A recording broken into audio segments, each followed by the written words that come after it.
Eugénie Bastier pour votre revue de presse hebdo des idées. Vous nous parlez ce matin de sécurité routière et de masculinité toxique. Oui, je ne sais pas si vous avez vu passer ce nouveau clip de la sécurité routière. Alors on n'y voit pas de gilet orange, ni de sirène traumatisante, ni de verre d'alcool, ni même de voiture. On y voit juste un homme avec une boucle d'oreille et un tatouage qui prend dans ses bras son fils qui vient de naître. Il dit sa joie d'être père et lui adresse cette tirade lyrique. Écris l'homme que tu veux être. Un homme sensible, un homme qui pleure, un homme qui sait avoir du cœur. Peins-toi les ongles, dessine-toi le corps, mon fils. Qu'importe, moi je t'aime si fort. Alors vous avez bien entendu, peins-toi les ongles et dessine-toi le corps, mon fils. Alors j'avoue que ça m'a un peu interloqué. Quel est le rapport entre le vernis à ongles et les accidents de la route? Alors cette phrase finale affichée à l'écran vient nous éclairer. Sur la route, 8 morts sur 10 sont des hommes. Le raccourci idéologique est stupéfiant.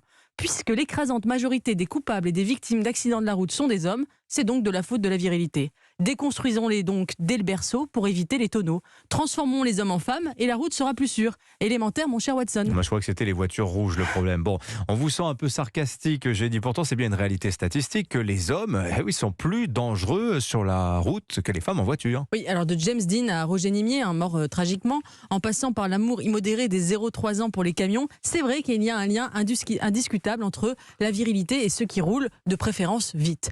Un goût du risque aussi, ancré dans la psyché masculine universelle et qui n'est peut-être pas forcément une construction sociale. Mais si autant de mâles meurent sur les routes, n'est-ce pas aussi parce que les hommes sont surreprésentés dans les métiers qui roulent? Cette pluralité des facteurs n'est pas prise en compte, c'est la faute de la virilité. Mais la virilité n'a pas attendu le marketing gouvernemental ou les néo-féministes pour être policée et civilisée.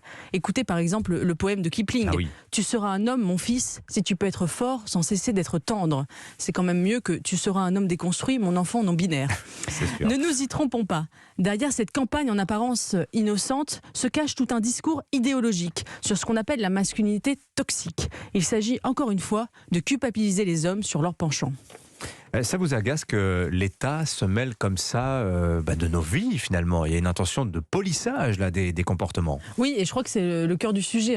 Au nom du bien, l'État s'ingère chaque jour davantage dans nos vies.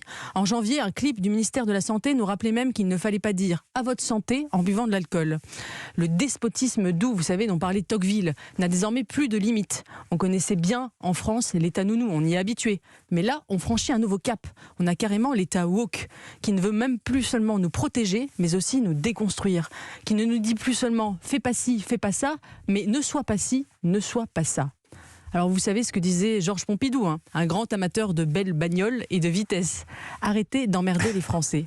Alors je propose d'actualiser cette phrase à destination du mâle blanc occidental. Arrêtez d'emmerder les hommes. Écoutez, pourquoi pas? Moi je souscris, tout à fait, vous avez raison, surtout si c'est vous qui le dites. J'aimerais bien avoir la photo de la chambre de vos enfants, Eugénie, tiens, c'est des petits camions partout. Ils ont du progrès à faire en dégenrage, mais j'y travaille.